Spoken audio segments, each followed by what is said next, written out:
Bismillahirrahmanirrahim. Assalamu alaikum, hürmetli körürmeler.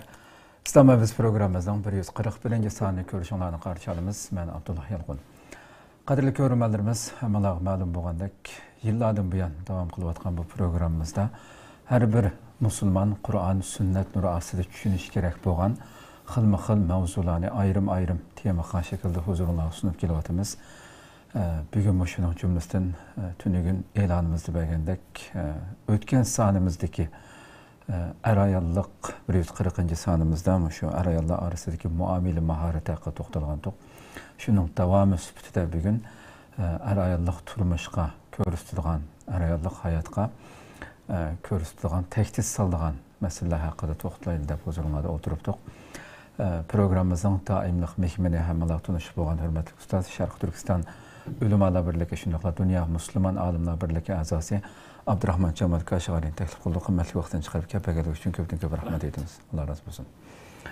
Qadrli ko'ruvchilarimiz, programımız YouTube ve Facebook kanallarımız orqali naq maydondan tarqatilyotdi. Ekran oldida chiqib turayotgan nomerimiz shundaqla ijtimoiy fikr vositalaridagi aloqa vositalarimiz orqali programımızga aloqador har qanday fikr taklif bo'lsa berishingizni, savollaringiz bo'lsa so'rashingizni umid qilamiz. Shundaqla ko'plagan qarindoshlarimizdan foydalanish uchun ham bahrlab qo'yishni ham unutmaysizlar. Unda qolsa bevosita programmamizga kirib ketsak, ustoz, deganimdek o'tgan soatimizning to'liqligi sifatida bugun bu programmani o'rinlashtirib o'tiribmiz. Oldi bilan shu arayalliq turmush bu hayotga ta'sir ko'rsatgan omillar qaysi degan savolni mashg'ul bo'lsak. Bismillahirrahmanirrahim. Cenab-ı Allah hamdına peygamberimizge dua selamlar olsun. İslam'daki aile mukaddes sanın. Hoş. Addi bir hukum qaralmaydı. Ya bir insan halis kıldığın, halimiz kılmaydığı iş emas, mukaddes sanın. İslam'da aile kuruş ibadettir. Aile kuruş dinimizden yüksek maksatlarının katarını hesaplanır. Aile kuruş er olsun, ayal olsun, imanını toluqluğucu en mühim amil hesaplanır Peygamberimiz degende. Hoş. Aile kuruş, ahlakını ve istilini himaye kılışının kurugunu. Aile kuruş, evlatlarını imani cihetten, ahlaki cihetten ve ideyevi cihetten terbiyeleştiğine mektup hesaplanır. Bu aile kuruş, medeniyet tikleştiğine asası. Çünkü Kur'an'daki en çok maksatlarının birisi medeniyet yaratış. Bunun asası aileden başlanır. Şununla bu aile cemiyetinki stilini ve cemiyetinki sağlıkını himaye kıldığın kala hesaplanır. Bu aile kuruştaki bir kısım maksatlar. İslam'daki bu aile yukarı maksatlarını közlügenlikten bu maksatlarını iş kaşırış için aileninki sevgi muhabbet asasına birbirine yaxshi ko'rish, birbirini qadrlash, birbirini ko'yinish, birbirinin ko'nglini ayash, birbirini tushunish ve aileni ilmi idora qilish usul qurilgan. Xo'sh. Shunga er olsun, ayol bo'lib qolsin, aileni yoki er ayol bir-birini asrishi, himoya qilishi ve aileni buzadigan ichki ve tashqi dushmanlardan himoya qilish lozim. Albatta bu aileni buzuşqa burungi zamandan ta bugün güne kadar aileni buzuşqa urinayotgan ichki tashqi dushmanlar az emas. Bular bugungi zamonimizda bu aileni buzuşqa uringan g'arb dunyosining ta'siri, tashviqotning kengligi bilan bu aileni buzuşqa urinayotgan amil intayin ko'p. Bunun ichki amilleri var ve sirtqi amilleri var. Biz en muhim bo'lgani o'zimiz kontrol qila oladigan, o'zimiz ta'sir ko'rsatadigan yoki o'zimizni boshqara oladigan amil ichki amil. Shu ichki amillar haqida to'xtalamiz bugun. Xo'sh. Bu aileni buzishga uringan ichki amillar, shaytonning vasvasasi, har turli vasvasalar. Boshqa insonlar qanday yashab o'tibdi? Sen bola deb nima qilsan, xotinni boqaman deb jafo tortsan, deganga o'xshash vasvasalar. Ko'ngilninki shahvatlari, uni og'iz kelgan, buni kayg'is kelgan, yoki uning o'xshash binasi qiyg'is kelgan halol harom o'lchimidan chetdan har turli şahvetler var ko'ngilni. Tashviqot dunyosini ozdirish bugun o'xshash, oila hayotini chiqarish, to'y qilishdan chekindirish, nikoh qilishdan so'yitish, halol harom qoidasini tamoman vayron qilishga o'xshash tashviqot dunyosini ozdirishi. Enin kendi aileniki sevgi, muhabbet, ko'yinish, bir-biriga yordam usul qurilganligini bilmaslik o'xshash bu omillar hammasi ailening buzishga uringan ichki omillar hisoblanadi. Endi xulosaga vaqtimizda bu oilani buzishga uringan ichki omillarni tövendegidek 15 yoki 16 nuqtada xulosalashga bo'ldi. Garchi jiq bo'lgan bo'lsin, muhimdir. Birisi oila qurishdagi o'g'li bilan qiz yoki er bilan ayol oila qurishdagi maqsadni bilmaslik. Nima uchun oila qurdi? Faqat ko'ngli uchunmi? Xo'sh. Bu yerda iymoniy maqsad va oila qurishda, axloqiy maqsad va ideaviy maqsad va insoniy maqsad va izzat sharaf va madaniyat yaratish va jamiyatni himoya qilish va davlat qurishdan iborat nurg'un maqsadlar bu oila qurish asosiga ustiga yig'inchoqlangan yushirilgan. Buni his qilish lozim. Ikkinchi birisi er ayol yoki o'g'il qiz o'zining huquqini va majburiyatlarini bilmaslik. Mesela oila qurib 2 oy chatoq chiqayotgan yoki 6 oyda chatoq chiqayotgan yoki to'y qilsin 1-2 yilgacha g'avg'a, jidal majra tugmagan bo'lsa, er ayol yoki o'g'il qiz o'zining huquqi bilan majburiyatini farq etmaganlikda, bilmaganlikda gap chiqadi. Balkim ba'zilar huquqni talab qilib majburan ado qilmoqlik, ba'zisi ishkilisini qilmoqlik. Xo'sh. Bu ikkinchi omil. Uchinchi omil, eng xatarlik omillarning birisi achchig'ini kontrol qilolmaslik. Achchig'ini bosolmaslik, o'zini tutib olmaslik. Bu oilani buzib tashladigan xatarning boshidan boshlanib bo'lsa, mushtondan boshlanib, birozdan bu haqda biroz tafsilot to'xtalamiz. To'rtinchi birisi talash-tash yuz berganda, ham oila hayoti davomli romantik o'tmaydi. Xo'sh. Davomli ko'ydim, pishdimi, yaxshi ko'rman deb unda o'tmaydi. Ba'zi vaqt ba'zi narsa kelishamaslik mumkin, ba'zi vaqtida ko'z qarash farqli chiqishi mumkin, ba'zi xato ma'lumot kelib qolishi mumkin, ba'zi vaqt sirtqi shaytonlar aralashishi mumkin. Demak, har xil sabablardan ba'zi uqishmaslik yuz beradi. Ammo shu uqishmaslik yuz bergan vaqtida ovoz yuqori ko'tarib saldigan ish. Ya er ko'tardi ovozini vaqirab yoki ayol ko'tardi. Endi kendim bu talash-tash qilgan, taqallashayotgan vaqtda bir-birini tillab saldigan, haqoratlab qo'ydigan, kamsitadigan bu illatni oilaga tahdid soladigan eng xatarlik omillarning birisi. Bunga alohida diqqat qilish lozim.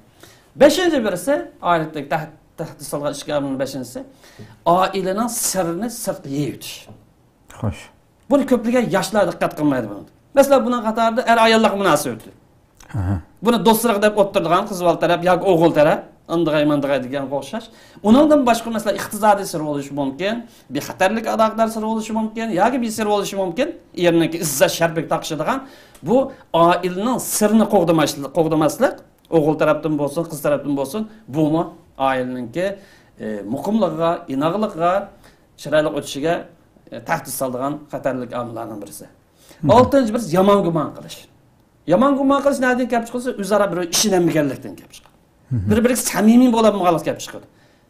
Ayoli erdan gumonlandi, eri ayoldan gumonlandi. Bir ishi bormi, mandam kerak. Masalan, telefon tekshirish bir-birisini. Odatda xotin normal holatda bo'lib qolsa, ko'p xotinlarning hikoyasi chiqmaydi. Normalda bir xotin va odam bo'lib qolsa, ishonch bo'lib qolsa, telefonni uningga qulblab o'tmaydi. Ya'ni hech bir sabab o'tmaydi masalan. Xo'sh. Navada ba'zi bir naslni demagan bo'lsa, oiladagi ba'zi parchan-parat bir nasl deydi, ko'pincha nasl maslahat ustida bo'lgan boshqa.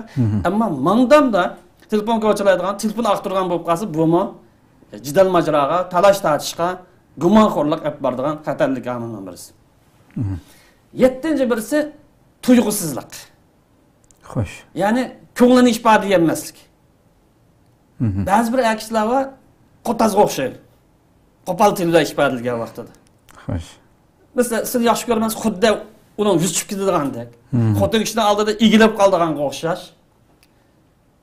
Yoki tuban o'ran chiqib qoldigandek. Xo'sh. Masalan, ayoliga bir tatliq gap qila olmaydigan, chiroyli gap qila olmaydigan, hissiyotini ifodalay olmaydigan. Bunga o'xshash bir tuyg'usizlik bor. Faqat ish qilib yaraydigan, pul tepirishga yaraydigan, non tepirishga yaraydigan ayolning jismi, ya'ni yemek ichmakdan, kiyim-kechak qamdaydigan, ammo ayolning ko'nglini to'liq qamdayolmaydigan.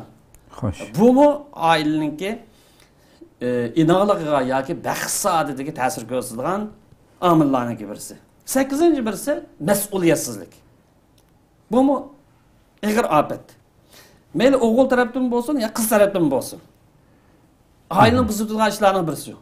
To'yni nima uchun qildi kishi? Bu birmuncha mas'uliyatni ustiga gap qildi. Undan o'rtasidan chiqish lozim. Ayol kishi yo qiz to'y qilgan bo'lsa, uni o'ziga tushliq mas'uliyatdan uni o'rtasiga chiqish lozim. Buning qatoridan bir qism mas'uliyatsizliklar borki, birisi bir yildan keyin bir yer ketadigan bo'lib qolsa, biz 5-6 yildan mobaynida anglagan voqealar qarta farzandimiz deb qo'yib to'y qilib qip qishib ketadigan, oyog'ini tashlab qo'ygan, bu qadar nomussiz, bu qadar mas'uliyatsiz ablaqlava. Bu ayol nima ish qildi? Bola nima ish qildi? Bu sizning pushton qamizning bo'ldi dunyoda. Nasban qamizmi? Sendek bir pisdenki nasban qamizning bo'ldi. Ya'ni mas'uliyatni o'tasiz chiqolmaydigan, xo'sh. Turib, ayolni boqolmaydigan, bolsiq ega ololmaydigan nasban qapqasin desa, bu ish plastikdan iborat. Bu vaqtli to'y qilgan ish yo'q islom dinimizda. Mangulik to'y qilgan ish bu. To'y qilgan bo'lsa, buningga qanday g'alati bo'lib qolsa, ega bo'lish lozim, u ishninki o'ddasini chiqish lozim. 9-birisi xatarlik omillarning birisi oyini buzadigan, onaga yaxshilik qilish bilan ayolini hurmatlash, qadrlashni tang tutmamaslik.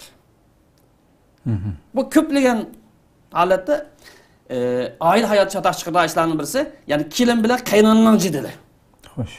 Eng chong omillarning birisi deyishkim bo'ldi. O'g'il bola to'y qilgan vaqtida balog'at yetgan xil normal holatda, o'g'il bola bo'lgandan keyin bu o'zining yo'lini o'zi bilish lozim. O'zining huquqi nada, majburiyati nada. Onasi qarta uning qanday majburiyati bor o'taydigan, xotni qarta qanday majburiyat ikkini teng alo qilish lozim. Onaga yaxshilik qilish lozim. Onani hurmatlash lozim. Shu vaqtning o'zida xotnig'im yaxshilik qilish lozim, xotnini qadrlash lozim, xotnini hurmatlash lozim. Bu birini qilib, birini qilmagan chog'da chatoq chiqadi. Onasining gapini anglayman deb anglish lozim, o'g'il bola. Xotning zulm qilib qolsa, zo'mgarlik qilib qolsa, adolatsizlik qilib qolsa, xotnidan ziyon tortadi. Ba'zi bir ayollar bor shaytonlik o'ynaydigan, o'g'ilni onasi tarafdan qochirdigan, dadasidan qochirdigan. U vaqt xotinining kayniga kirib ketib, onasiga yaxshilik qilmasa, normal holatda u onasidan ziyon tortib, jannatdan mahrum qoladi. Shu bu yerda oila hayotida qayna ona, kelinga nisbatan qaynona bilan kelinning munosabatini o'lcham solish, kompas to'g'rilash intayin. Bu yerda o'g'il bola asosiy rol o'ynaydi. Onasiga yaxshilik qilish lozim. Xotnaga hurmatlash lozim, qadrlash lozim, asrash lozim. Ya'ni qaynona va bir qism qaynona azozil deb qo'yildi kontilda. Kelinga qo'pol muomala qiladigan, zulm qiladigan, o'zi qiyin kunni 5 kun kechirgan bo'lsa, kelinning nima o'xshash ayda ig'ir jafo bilan yassoldi bu. Yeb ishib ketadigan, rahat yetib ketadigan, oliy mashinada, oliy o'tirib ketadigan deb hasadxo'rlik qilgan, zulm qilgan bir qism azozillar. Bu yerda o'g'il bola o'zining mas'ul o'tmasa, bu qiyomat kuni ig'ir darajada so'roqqa tortildi. Hem yer gapimizni to'liq qilsak, 10-si bir qism qaynonlar yuqorida deganimizdek azozil qildi. Aslida bu qaynonning vazifasi kelinga nisbatan uyni qanday tutish. Masalan, tamoq etishni o'rganmagan bo'lsa, tamoqni qanday etish, uyni qanday ratlash, mehmon kelib bo'lsa, g'atchada dasturxonni solib, qo'l so'rab, dasturxonni solib, hikoyani andan boshlash. Ammo afsuski bir qism ayollar balkim undaq emasdi, ba'zilari mehmon kelib qolsa 1 soat parangizni o'tib, enin kendidan choy bilan suv aytilish yardım etadi. Bu mehmonning hurmatimi yo'q. Demak, o'zidan mas'ul to'lamaydi. Uyni qanday tutishni o'rgatish. Ana qanday kutishni o'rgatish bu qaynonaninki vazifasi. Ham bundan halqib o'tib, haddidan eshib, yiginiga, kayginiga, o'ttag'ini hamma chiqarilishi bo'lsa, u vaqtida u bolasiningki turmushni buzib o'tadi. Xo'sh. Bu ayni buzgan eng xatarlik ishlarning birisi. Ba'zi xato urf-odatlar buningga sabab bo'ladi. 11-ayni buzgan ishlarning birisi iqtisodiy turmush masalasida o'zidan yuqori saviyadagi odamlarga, boy odamlarga qarab o'zininki Alloh bergan turmushni qanoat qilmaslik. Xo'sh. Alloh taolo bu dunyoni sinaq uchun yaratgan. Ba'zilarga pul berib sinaydi, ba'zilarga bola bilan sinaydi, ba'zilarni boshqa narsa bilan sinaydi. Alloh bir odam bidasi bergan bo'lsa, 11 sinaq. Eng yomon sinaqdir birisi. To'g'ri yo'ldan topib, to'g'ri yo'lga ishlatib, uning haqqini ado qilish bu oson sinaq emas. Ba'zi odamlar bolasi bilan sinildi. Ba'zi odamlar boshqa narsa bilan mas'uliyatsizlik degandak bir narsa sinildi. Shu bu yerda Alloh bergan narsa bilan qanoatlanish, rozi bo'lish, to'g'ri yo'ldan topish bu intayin. Shu payg'ambar alayhisalom turmush masalasida, dunyo masalasida o'zingizdan boy ustun odamlar qarmanglar, balki to'van odamlar qarab qanoat qiling. Masalan, bir odam salomatligi biroz yavash, ya'ni biroz aqsabmaydigan bo'lsa, puti yo'q odamga nisbatan u qanoat qilish lozim. Bir odam butun ahvoli sog'lom, birisi biraz aqsabmaydigan bo'lsa, butun sog'lom bo'lgani Xudoga shukr deb, bu yerda qanoat qilish lozim. Bu turmush masalasimi? Shunga o'xshash. Chunki insonning nafsi mal dunyoga to'ymaydi, payg'ambarimiz degandek. Xo'sh. O'shkinisi er olsun, ayol olsun, ya o'g'il qiz bo'lib qolsin, ba'zi uqishmas buzib bergan chog'da o'zidan degindan cho'ntirib oldigan. Ya mening deganim rost deb turib oldigan, bir-birisiga yo'l qo'ymaydigan, faqat yo'l qo'yishni bilmaydigan ahvollar bu oilamiz o'tdi. Demak, bu oilaning hayoti o'zaro yo'l qo'yish, kechirimchan bo'lish, egri besiq bo'lish, sening mening demay, yoki o'tkazib etdim demay, yashash usti qurilgan narsa. Hamma narsa mening deganim rost, xotinning degani yolg'on, ya xotinning degani rost, akishning degani yolg'on, ya aqmaydigan bo'lsa, bu oilam uzun qolmay mullaqatidi. 13-si talash tasuz bergan vaqtida 4 yil ilgari hal qilib bo'lgan koni xamanni so'rab kelgan. 10 yil ilgari çataq chiqqan bir masalani 10 yil bo'lganmiz, yana palon vaqtda anda degandan sen 20 yil ilgari manda qilgandan deb koni xamanni koni debdan olsa, koni narsa yana zidda paydo qilib, yana oilani buzadi. Shunga koni tugab ketgan masalani uni ochmaslik lozim. 14-si ayol kishiniki urug' tuqqanlari bilan badikallik qilishiga. O'zidagi yaqin do'stlar bilan badikallishiga, badikallik qilish cheklami qo'yish bu mu oilaga tahdid soladi. Ailenin inaqlıqıga, xatircamlıqqa, baxt saadət ölçək təhdid salır.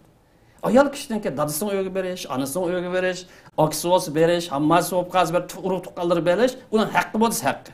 Xo'sh. O qachanda bardı, haftada bardı 15 kundami, u ayrım bir mesele. Şunun bilan birlikda do'stlar bo'ldi insonlarga yashaydigan. Muhimi do'stlari nachar bo'lmasa, pasiq bo'lmasa, g'aybatxo'r, kazzab bo'lmaydi, normal odam bo'lib qolsa, uning bilan berish kelishni to'sash bu ayol qilingan zulm, ayolning haqqiga tajovuz qilganlik sanaladi. Buni bir eski so'rqo. Chunki bir qism odamlar va ota-onasining uyiga boraydi, uzungacha bag'ini qo'ymaydigan. Xo'sh. Bu xatarli gap. 15-birisi balani arsiq chirib urishib qilish, eri bilan xotinarsa. Haldagi masala jidal majran birisi ko'pincha balaning masalasi kelib chiqishi. Dadasi nasihat qilsa xotin arlashib olgan, ayol nasihat qilsa er arlashib olgan. Yoki nimish undaq deding, yoki nimish bundaq deding degan o'xshash. Bu masalalar bilan kelib chiqish.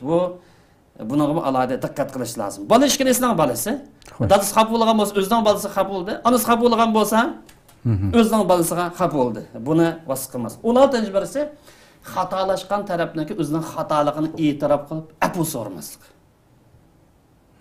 Agar bu xatolik, aniq xatolik bo'lsa, keskin bir xatolik bo'lgan bo'lsa, belgili bo'lmaydigan xatolik bo'lsa, ayrim gap. Aniq xatolik bor. Ya ayol taraf xatolashdi yoki er taraf xatolashdi. Xatolash aniqmas, aniq isbotlan. U vaqtida men xatolashibdi, men kechiringlar diyemay qolib qolsa, bu oilaniki inoqligiga, muqimligiga ta'sir soladi. Ammo afsuski bir qism kishilar ayol degandimi kechirim so'ramdi. Ayol kishi degandimi xafa bo'lmadimdi. Ayol degan digayada tik to'g'zish lozim deydigan. Bu xil xato hukmdagi oilaniki maqsadini tushunmaydigan bir qism kishilarmi yo'q emas bu. Shuning bilan birlikda ayollar demaydi. Xatolashgan bo'lsa, xafa bo'lmasa degan vaqtida ikkili taraf besiqdi, masala joyiga tushadi. 17-si boshqalarni do'rab erni bo'ziq qilish. Erni aymaslik. Masalan, palani matoyda oq kiyimni kiyibdi. Palaniki çayğı vargan çağda manda modini kiyipti. Palanın qo'liga 15-nomerlik oypun telefon chiqibdi. Palani markalık mashina olib degan boshqa qildirib, erni bo'zi ketadigan. Erin zulm qildigan, isrofxo'rlik qildigan, manmanchilik qildigan, shaxsiyatchilikqa bir qism ayollar bor. Bu o'zininki beshini edi bir kuni. Isrofxo'rlik qilmas lozim, erni ayish lozim, erni asrash lozim.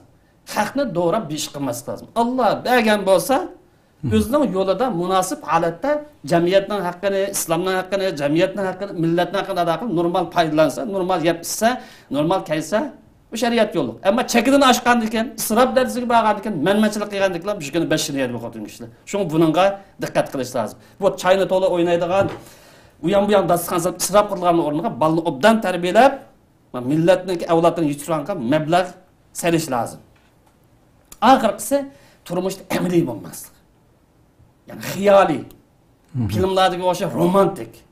Ammo balkim to'y qilib 2 kishi bo'lganlar to'y mushta bo'ldigan, o'sha ayrilmushta bo'ldigan deb qanoatlash mumkin. Yangi to'y qilganlar 1-2 oy ichida Eli Koreyaning filmini ko'rgan bo'lsa, Hindistonning ko'rgan bo'lsa, davomli beshiqat ko'tardigandek, faqat qo'lni suvga saldurmaydigandek, yoki charchatmaydigan o'sha manda xiyol qilib olsa, bu oilcha tasvir. Amaliyat dunyosi boshqa, o kinodagi, filmlardagi o xiyol boshqa. Buningga diqqat qilish lozim. Bu aileniki baxtli bo'lishiga yoki aileniki inoq holat davomli ta'sir soladigan eng xatarlik omillar bundan iborat. Köpten köp rahmet Allah razı olsun. Nayet tefsili halatda so'zlab o'tdilar.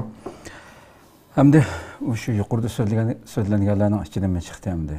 Balkim oiladagi ko'pincha masalalar bir-birisi shu xaplashib qolganda, ochiqlanib qolganda maydonga kelishi mumkin. Ayol kishi ochiqlab qolganda qanday qilish kerak deganda buni biroz bir. Hamda yuqori qilganchilik eng yomon jidal majra, talash, tortish, haqorat, o'ch-buch bo'lib qolsa, peshlanish nereden keladi desa, shu ochiqlanish uchun dedik. Bu ochiqlanish er kishidan bo'ldi, xotin kishidan bo'ldi. Xo'sh. Siz er kishiniki so'raymi, xotin kishiniki so'raymi? Ayol kishi, uning keyin er kishini. Hamda bu ochiqlanish degan narsa qarasak, bu insonning yuragiga ig'ir darajada ziyon ekan. Taz ochiqlangan vaqt qarasa, yurak buni doktorlardan so'rasa bo'ldi, ochiqlanishdan ne qadar ziyon ekan.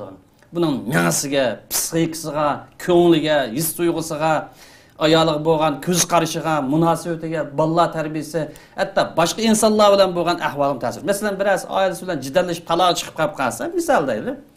Biroz soat gap talashdi xotini bilan, sampan deyishib, tazib qizirib taloq chiqib qolsa, bir 2 soatgacha bu asli kelinmaydi. En addisan. Demek bu ochiqlash intayin aileге nispeten, ayollik hayatına nispeten en xatarlik amillarning birisi. Bu sebepten Peygamber Aleyhisselam bir adam bir sual so'rab keldi. Men bir nasihat qilsam, boshqani so'ramsam yetadigan. Boshqa uni talab qilmasam yetadigan eng xalqiliq nurg'un narsa o'chgan bir lam narsani deb baslaydigan chaq Peygamber Aleyhisselam la tag'dab, g'azab qilma deb 3 qatam takrorladi. Sen ochiqlamasin. Shunday amal qilsang hayoting sinig'ida tushadi.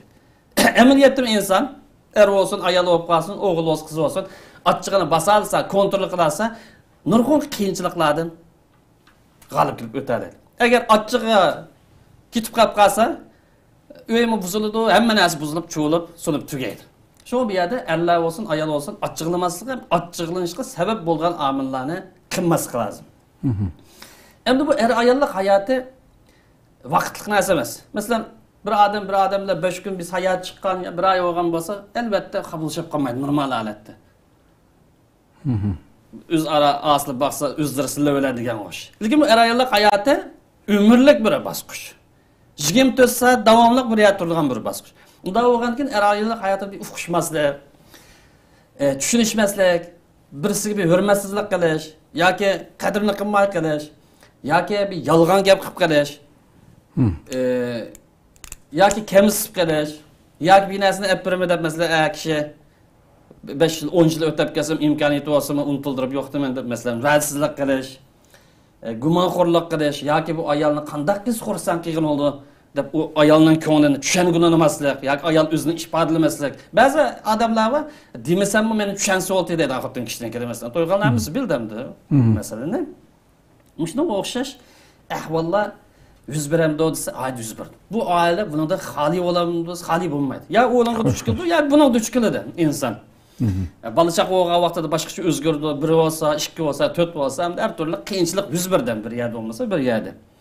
Şuna bunda bir talaş yüz bergen vaxtada, yoki bir gap talashib qolgan, takalashib qolgan vaxtada ayol jidallashmasi lazım. Ayol bo'lam ochiqlab qolgancha. Ayol ochiqlab qolgan vaqtida jidallashmasi lazım. U jidal qilgandan keyin ayol taximni azvalab, taximni qaynab to'xtatgan olmaydi. Jidallashmasi lazım. Ochiq gap qolgancha. Endi keyin ochiq kelib ayol so'zlayotgan vaqtida gapini bo'lmay, ko'ngildik narsa ifodalash qo'yib berish lazım. Og'zini jum, mandag'ay to'xtat degandikanlar va ochiq ishini qarab nima degan chiqaramay, bu ochiqi shu yer tugmay, bu necha soat yana buni past qilib bo'lmaydi u vaqtida, ya'ni normalatga kelib bo'lmaydi. Enin kendin ayolning gapini to'liq og'ir anlamay turib hukm chiqarmas lazım. Gapini beshini anglablam, manda hukm chiqarchata. Balkim undaq emas u. Balkim ayol gapni cho'g'iltib, ekkib demoqchi edi. Manda bir nuqta borki, bu yerda kishi gapni qisq qiladi. Akishning ko'pincha vaqtida xulosani bayon qiladi. Bo'libdikan, bo'lmabdikan, tafsilotiga kishi jiq qiziqmaydi. Ammo ayol kishi xulosa kirishdan ilgari tafsilot bilan keladi. U xulosani bosh deb etmaydi. U bo'libdikan, bu bo'libdikan deb eng oxirida xulosalaydi. Unisi ayol kishi gapni jiqroq qildi. Akshi qarta. Bu bir ne'mat. Bo'lmasa bolaning tili qanday chiqadi ayol kishi jiq gap. Normal holatda ayollarningki bir kunda 2,5 soat gap qilsa normal holati deydi gap qilishimiz. Akshi balkim 1,5 soat gap qilishi mumkin, yo 1 soat gap qilishi mumkin. Shunga akshimi uyda ayoli bilan bir paranglashib gap qilib, bu ayolningki gap qilishga xarakterini qamdash lozim. Mangdashmay o'chigan chaqda televizorga telefon qarab o'tsa, masal chiqadi degan. Demak, gapimiz kelsak, hamda ayol kishi achchiq kelib qolgan vaqtida yuqoriga bu nuqtaga diqqat qilish to'g'ri keladi. Ayol kishi achchiqlab qolgancha kichik bolaga o'xshaydi. Ko'pincha vaqt. Ya'ni ayol kishi nima uchun achchiqlab? Hurmat talab qilib, qadrlanishni talab qilib, yaxshi ko'rishni talab qilib, ko'yinishni talab qilib, mana bu omroq bo'lsa ekan deganim bo'ldi. Cho'ngchilik qilib achchiqlaydigan bak nodir holat yuz berdi. Ayol kishi achchiq ko'pincha vaqtida ko'ngil bo'lish, qadrlanishni, hurmatni talab qilib achchiqlaydi. Unda bo'lgancha buning mijozi kichik bolaga o'xshaydi. Achchiqlab qolgancha. Buni jiqlar bilir zaten. Bo'lapma yanidan to'y qilib ishga 3 yilgacha balkim o'li bekrak bilishi mumkin. Kichik bolaga o'xshaydi. Kichik bolani achchiqlab qolsa nima bilaylik qilamiz? Beshini siylab turib, xapimig'in deb turib, bir quchoqlab turib, kichik bolani peshani so'yib qo'yib turib, oddiy narsa bilan uni buni olib berib, masalan, chokolad olib beray desa, shokolad deydi. Shokolad olib beray desa, yoki bir bog'cha cho'g'ilta desa, tugadi. Shunga o'xshash buni bir nimasi bor, taktikasi bor. Bir o'tgan haftamız so'zliq o'tgan haftamız mahoratlari bor. Xo'sh. Demak, bu yerda ayol kishi kichik bolaga o'xshaydi.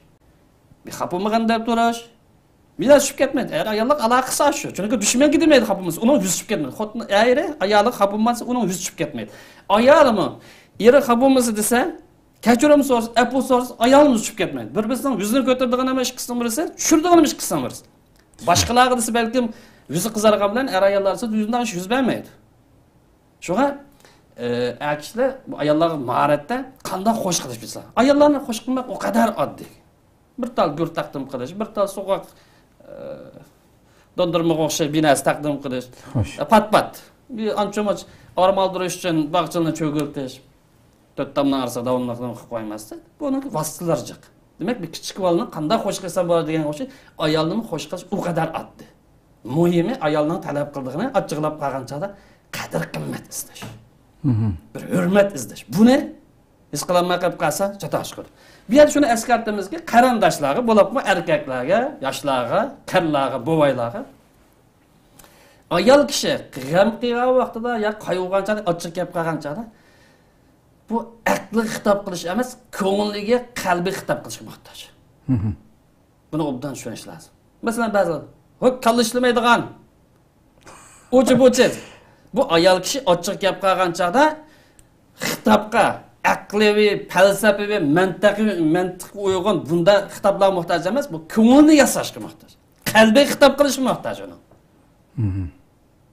Yani bu nimani orzu qildi, buni bilishga muhtoj. Bu ayol kishi ochiq gap qilganchada ayol kishiga o'xshab to'xtamay gap qilish emas, ayol kishi quloq solib anglab berishga muhtoj. Ayol kishi jiq gap qildi. Ayol kishining xarakteri bor ayolga. Shuna ona tildi. Balaga dadu gapmaydi, atilini anisi chiqar, jiq gap qilgan bo'lsa foydasi ashadi. Ondan başka bir sözülmeydi o temada. Ayol kişinin gipini anlap vermegendikinden çataş çıkıyor.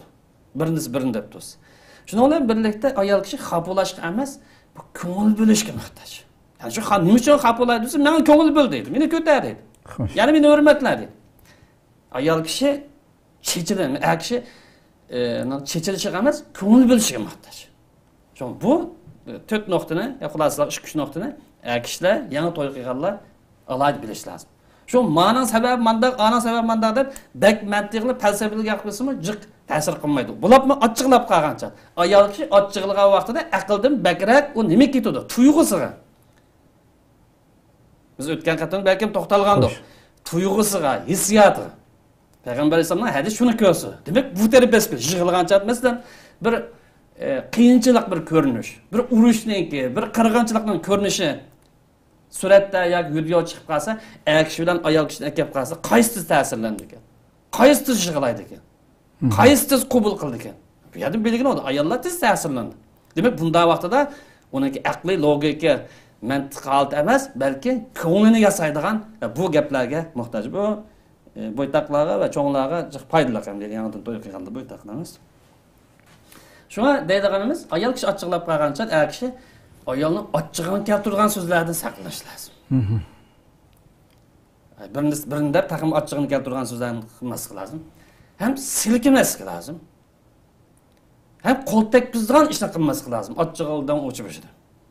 Qanday qilish lozim? Ayolning beshini silab turib, Xafa bo'lmagan deb kechirim so'rab turib, xatolik o'zi bo'lgan bo'lsa yoki qilib bermagan bir ishlar bo'lsa ba'zi biri, buni kichik bolaga o'xshash, papalab buni pasaytish mumkin. Nima bilan desa, ko'ngil bilish bilan, yaxshi ko'rganligini ifodalash bilan, achchiqlamasdan, silkimasdan, qo'l tekkizmasdan, chiroyli sebeshini silab turib, pasaytish mumkin bo'lsa, tamoman mumkin. Ama gap talish natijasida ish ovib ketdi, avjiga chiqqan, bunda bir holat bo'lgan bo'lsa, har ishkalaylang deydiganimiz o'zingni ham beso'zingni. O'zini bas qilolmaydi. Ba'zi vaqt ayol kishi ochiq gap qilgan chog'da chechilib ketgan bo'lsa, u vaqtida ayol kishi bu qoidaga bo'ysunib bo'lmagan bo'lsa, er kishi bo'ysunib, u ochiqni besib, bu so'rinda ayrilib sir chiqib ketish lozim. Ya'ni ochiq pasaygicha, o'zining ochiq pasaygicha ayol kishi bir oz yolg'iz qo'ysa, bir oz so'zlab ochiqni chiqarib olgan ekan, datlarni to'kib olgan ekan eriga. Bir soat, 2 soat o'ynash nimasida pasaydi. U vaqtida chiroyli o'tirib, masalaning talashtasi ilmiy holatda hal qilsa bo'ldi. Biroz yolg'izlikmi foyda qildi. Bu yerda ayol kishini sir chiqasini tabiiy holatda biz chetadi. Ayol kishi vatandagi vaqti bo'lib qolsa, urug' tuqqanlar va yomonlab qolsa, onasinikiga boradi. Bu yerda ko'pincha onasi yo'q yoki ammachisi yo'q. Uning ustiga ayol kishidan bu sir chiqishmi yo cho'g'lab bir qallanib qo'yib to'g'ri ishlamas ochiq kelgan vaqtida. Harakatga muqammay qilish mumkin. Chunki tuyg'u bilan harakat qildi. Bu hafta chiqdimda bu hafta ketish mumkin, ha? Bundaq paytda chiqadigan kishi aql o'shida bo'lsa, kishi bo'lgandan keyin kishi talan cho'glab turish lozim. Ayol kishi uyda turish lozim. Ammo ba'zi kishilar bor qasham u darajada. Sen birini deymi deb soatlab jidal qilishi mumkin. Bu uy minut to'salib. Uysini ham shu vaqtning o'zida ayolniki. Ammo masalani hal qilmoqchimi, o'zining akaylik kuchini ko'rsatmoqchimi? Buni o'ylanish lozim bu shaxslar. Yana deymizki, qarindoshlari ayol chechilib qolgancha tantomas. Chichilishda, achchiqlashdan turmaslik. Xo'sh. Sen bir degandan men birini deyman. Balki vaqtida bir yaxshi ko'rganligini ifodalash, qadrlaydiganligini ifodalash, uning boshqa hech kim qaramaydiganligini ifodalash, uning hammadan chiroyli ifodalash bilan bu ayolning bu achchig'ini pasayish lozim. Bu ayolning achchiq gap qilgan chog'da uningga kavob ekib bersin, lampu ekib bersin, lag'man yana bizlarga u tatamaydi yer. Xo'sh. Butun dunyoni ekib bersin, oltin ekib bersin, belki ta'sir etmesin. Bas ko'ngilni alasa tatlı sözü bilan enin kendin o ekkeğine tömü olsun yoki altın olsun enin kendin ne qilib yani ko'ngil masalasini hal qilish qo'saq masalasini hal qilishdan muhim. Shundan bilan birlik qarindoshlarga ayol qaplashib qolgancha ayolni yaxshi ko'rmaydiganligini yoki yoqtirmaydiganligini ifodalaydigan bu so'zni demaslik lozim. Yoki ayol qilib anang mandaqsinin, dadang mandaq, o qalandaning qizi yoki Ebga'nın kızı, yana birbirine kızgan qo'shib, bunda haqorat qilgan, kamsitgan bu gaplarni ishladim. Agar ishilib qilib qolsa, ikkalarining munosabatida choq ketdi degan gap. Ikkalarining hayoti taloq bosqichiga, ajrashish bosqichiga berib qoldi degan gap. Shunga bu yer kishi o'zining degan gapidan nima ko'rib to'xtaydiganligini, buni ayolning tuyg'usiga naqadar bir og'ir zarba bo'lganligini buni bilish lozim. Shundan bilan birlikda ayollarni bu yer bilish tegishli masala, ayollar ochiqlab qolgancha go'zalligining ko'p qismi yo'q deydi. Tabiiy holat go'zallik bilan ochiqlab qolgancha go'zalligi o'xshamaydi. Xo'sh. Buni jiq odamlar his qiladi. Ba'zanlar 20 yo'q deydi, ba'zanlar 3 dan 1 deydi. Muhimi, go'zallikning bir qismi yo'qdir. Ayollik go'zalliginingki 20 yo'qolib ketadi. Oilaniki huzurini tamoman yo'q deydi. Ayolning ochiq kelib qoldimi? Tamoqmi yo'q uyda? Ayol bu bilan o'tdagan, bola bu bilan tamoq yo'q o'tdagan, eri kim gap qilishini uqolmay cho'glab yurgan, hamma narsani buzib o'tadi. Şu ayollarni bir diqqat qilish lozim. Şu ayollar ochiqlab qolmaslikka, erining ochiq qildigan gap so'zlarni qilmaslikka, o'zini cho'ng tutmaslikka, normal turib kimning qiz bo'lishdan qat'iy nazar, boyvacha bo'lamdi, o'lama bo'lamdi yoki kadrni bo'lamdi, turmushini balchaqlarni o'ylashi. Bu turmushi buzilishga sabab bo'lib qolsa, buni gunoh bo'lganligini bilib yetish lozim ayollar. Oxirida Peygamber Aleyhisselam'dan sözünü eskertimiz, şikeleylenge, er olsun, ayol olsun, açıqlanış şeytandır. El-gazab mineşşeytan. Açıqlanış, periş taraftan kelmeydi o. Savaplık iş emez. Bunu püdeydiğini, açığını kozgaydığı, ailini buzumen deptuğunu şeytandır. Şeytanın birinci kıldığını işini emez, insanın kapırıkı insan degendeyken, ikinci kıldığı işi, er bilen ayalının arasını ayırmazsam deyil. En çok planımış. Birinci planı, insanın kapırıkı kılış, dinden çıkarış. Bo'lgan bo'lsa ikkinchi plani er ayolni ayirib oilani buzib etsam deb dushmanning shaytonning bir eng chong dushmanning plani. Ochig'ini nadan keldi shaytonning pudishidan keldi. Eğer besi kulağını uzan tutulan deydi. Demek bu şeytan püdüge vaxtıda ot yakka vasılın masışı demey derhal tərat edip şeytandan bu otunu öçürürler. Ahir gibimizi xulasılsa bu açığını pasaytish yordamiga bir qism usul çağırlar var. Hadis gösterilgen. Ba'zi tecrübelenilgan. Birinchisi şeytandan amanlık tilash. Euzubillahimineşşeytanirracim. En mühim. Şeytandan panoh tilash, derhal şeytanın sorunundan kaçır. İkinci birisi tərat al. Biz yüzücü vaqtda normalde bazen yüzücü filmde onun bir çıkır. Dinimizde tərat al deyir. Tərat alğanca şeytanınki tasiri, şeytanınki vesveseleri, şeytanınki açığı tügeydi. Üçüncü birisi eğir tenak eliş. Dördüncü birisi örtüğümüz otturaş, hadis degende ottağın bolsa etib elişdi. Beşinci birisi yaxşı sözlerini deyiş ve anlaş. Bir-birisi qarta, chiroyli so'zlarni. Beshinchisi yolg'iz qo'yish, bir o'yinish uchun. Bu ochiqni pasaytishga yordam bergan omillar deb iborat. Xo'sh. Allah razı olsun. Endi şu her kişi ochiqlanib qolganda. Yuqorida zaten her ikkilisini Allah'a nasihat qilindi. Her kişi ochiqlanib qolganda qilinadigan. Endi yuqori degandek bu ochiqlanish insonda bamuzi bor. Bular bizlar boshqa turda emas, er ayol orasida ochiqlanib qolgan ahvol ya erdan ya ayoldan yuz berib qoladi. Chunki shayton qon tomirimizda aylandi. Bu shayton pudaydi. Her kişi ochiqlanib qolsa ya ochiq gap qolsa ochiqlanma deganman. Ba'zilar nima ochiqlanmayman, ochiqib gaz xotnim uni degan bo'lsa, men daqiqat bo'lsa da burmoch bizdaga bana qilamiz. Biz unda deymiz, ochiqlansang ochiqlan. Lekin tillama ayol. Haqorat qilma, kamsitma, silkima, vaqirma, qo'l tekizma, ochiqlan. Hurmat bilan, madaniy shaklda, madaniyat shaklda ochiqlan. Xo'sh. Ochiqlansangiz bo'ldi deymiz. Belki xitob qildi demasan, madaniy shaklda qabul qilsangiz bo'lmay, tillamay, haqoratlamay, kamsitmay, vaqirmay, madaniy shaklda ochiqlansangiz ochiqlansiz. Bunlar qiyg'ini bo'lamiz, qiyg'ini bo'ldi. Navbat sizning ayağınız açığınız gap qalsa, söz orqali azab bermay, andaqcha-mandaqcha.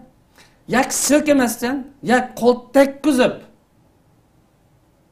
açığınızı chiqarmay, hurmatini saqlagan, hurmatlagan asosda açıqlasiz. Yani sizlar o'zlari bilan bir az adabli so'zlarni ishiltish bilan, bir qoyil qilish bilan, tafakkur qilishga, izlanishga chaqirish bilan açıqlasiz bo'ldi. Çünkü açıktan insan tamamen bunu qilmayman deb qutulanmaydi. Buni hal qilishning chorasi bu. Bo'lmaslik, tillamaslik, haqorat qilmaslik, silkimaslik, satgap qilmaslik, chiroyli sizlar o'zlari bilan achchig'ini chiqarib to'kitish.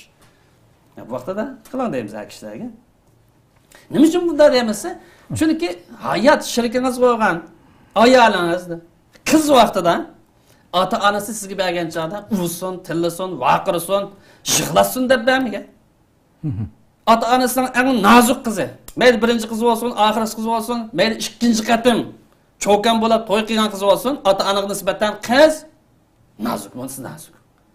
Sizni yig'lasin, tillasin, vaqirsin deb bermagan, balki bir hurmatlasin, qadrlasin, chiroyli yozsin, baxtli holatda yordamlasin deb bergan. Buning bir maqsadini bilish lozim. Dastlabki olgan chog'da nima deb va'dalarni bergan, uni unutib qolmaslik lozim.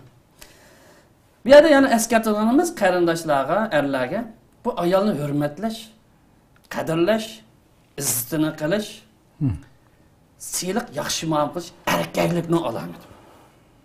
Ammo ayolni xo'rlash, haqoratlash, sattillash, kamsitish, bo'zaq qilish nomard iflosdan qilgan. Ma akramahunna illa karim. Ve ma ahanahunna illa la'in. Navad kishi hamda ayoli bilan achchiqlashib, qabulshab qolgan bir holat bo'lib qolsa, ayol kishi bu vaqtida qanday qilish lozimsa, kishi achchiqlab qolsa, aning ochiq kelgan so'zlarni ishlatmaslik lozim. Biladi.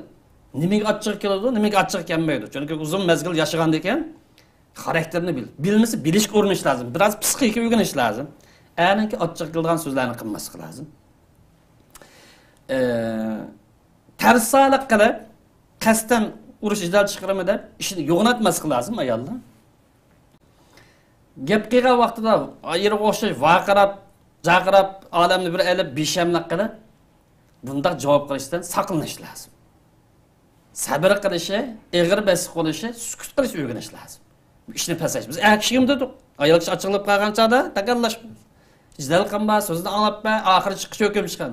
Ayol kishimi er ochiq kelib qolgan chog'da ochig'ini keltirgan so'zlarni qilmaslik, vaqirmaslik, vaqirab gap yondirmaslik, eg'ir basiq bo'lishni, shaytondan panoh tilashni ayollarga o'rganish lozim.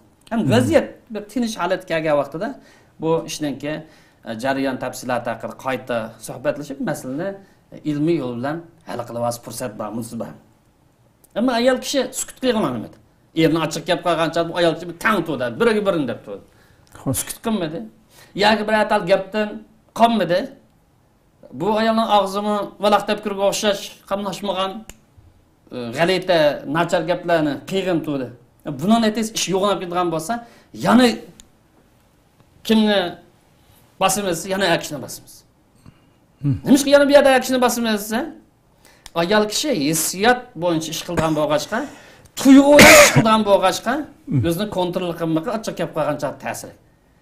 Oldi keyinga yenib, ishdan nimasini o'ylab hukm chiqardigani akish bo'lgan bo'lg'ach, ko'pincha holatda shu Alloh taolami bu oilani boshqarish nima oxir qarorni akish tutqazmoq. Akish yana o'zini bo'ldi qildi. Sen mi beg'ir basiq bo'lding bu yerda? Xo'sh, xo'sh. Achchig'ingni besib oldi. Takallashdi, voz kechdi. Achchig'lanmadi. Sabr qil deb akishiga yana una basamiz. Shunda o'g'il vaqtda bu oilaniki xotirjamlikini saqlab qolgan bo'ldi. Ham ikki tarafdan biri sukut qildi. Ya akish sukut qildi, ayol kishi to'xtamadi. Ayol kishi so'zlayapti. Bir gap bor. Ayol kishi xapulab qolsa gap qilg'ana olmaydigan. Ayol kishi ochiq gap qilsa gapini sanab tugatgan olmaydigan. Demak, bu akish sukut qilsam ayol kishi ya to'xtag'ana olmaydi. So'zlayapti. Bu vaqt qanday qilish lozim? Bu vaqt vaziyat tinchlashtirish uchun akishi bir oz boshqacha arib qo'llanish lozim. Ya'ni bunda g'azab olib ketgan shayton qattiq fidayotgan bu so'rindan akishi ayrilish lozim. Ya'ni nima deysan deb to'xtamay, ho'kirab, vaqirab, o'kizga o'xshash muomala qilsa, bu masala taqimmi yomon holat keldi. Shu bu yerda akishi uydan bir necha soat chiqib ketib kelsa, o'zimni bir o'ylanadi, men nada to'g'ri gap qildim, men nada xatolashdim, nada zulm qildim yoki zulm qilmadim. Ayol kishimi bir ikki soat yolg'iz qolsa, o'ylanadi. O'zining nada xato qilganini o'ylaydi. Bu akishim sir chiqib 1-2 soat oylanib chirish lozim. Yuqori deganimizdek, bu ayol kishini chiqib ketdi to'g'ri emas. Chiqib ketadigan akishi. Bo'labmi? Bu chat el hayotida musofirlik hayoti buniki onasi, yana biznesi bo'lmaganligi uchun. Bo'lsa-mi, bu akish chiqib ketsa, hech kim bo'lmaydi 1-2 soat degan. Ham buning dalilim bormi? Dalili bor. Imom Buxoriyninki bayon qilishicha, kunlarning birida Hazrat Ali bilan Hazrat Fatima qabullashib qoldi. Payg'ambarimizning qizi Hazrat Fatima. Qabullashib qilib Hazrat Ali sir chiqib ketibdi. Payg'ambar esa bir kuni kasi yo'q, Hazrat Ali yo'q, qizi bor. Qizdan chiroydan bir oz bir holatni his qilib qabullashib qolgan. Payg'ambar esa nima yuz berdi desa, aramizda bir azroq xushmat yuz berdi deb javob berdi Hazrat Fatima. Boshqa gap qilmadi. Payg'ambar alayhisolamning tafsilotini ko'chlab so'ramaqli, Hazrat Fatima bo'lgan ishni butun hikoyalarni tafsilotini demaydi. Bir aramizda bir xushmas yuz bergandi. Aydal tugat. Payg'ambar alayhisolam so'ramay, bu darhol nimani izlabman.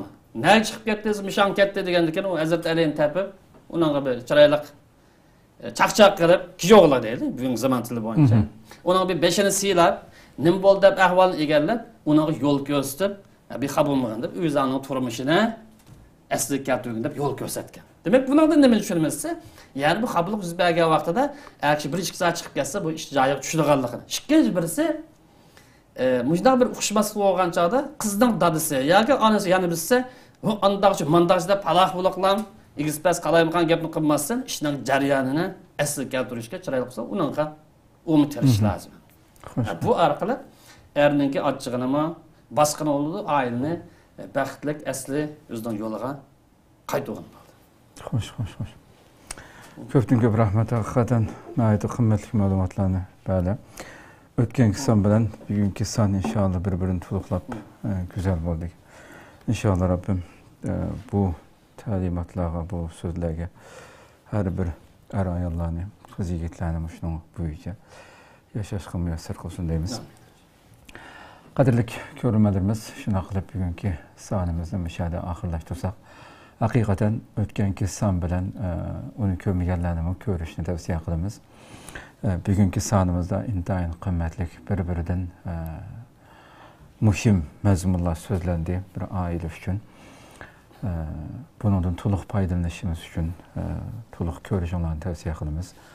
Rabbim Allah Subhanahu ve Teala sözlengen barlıq temalarda her daim davatqanımızdek hayatımızda tatbiqlab dünya ve ahiretden bax saatiga erişishga müyesser kılsın deb dileymiz. Allah ömür verse aldığımızdaki sanda başka bir mavzuda görüşküce aman boğayslar. Esselamu Aleyküm ve Rahmetullahi Teala ve Berekatuhu.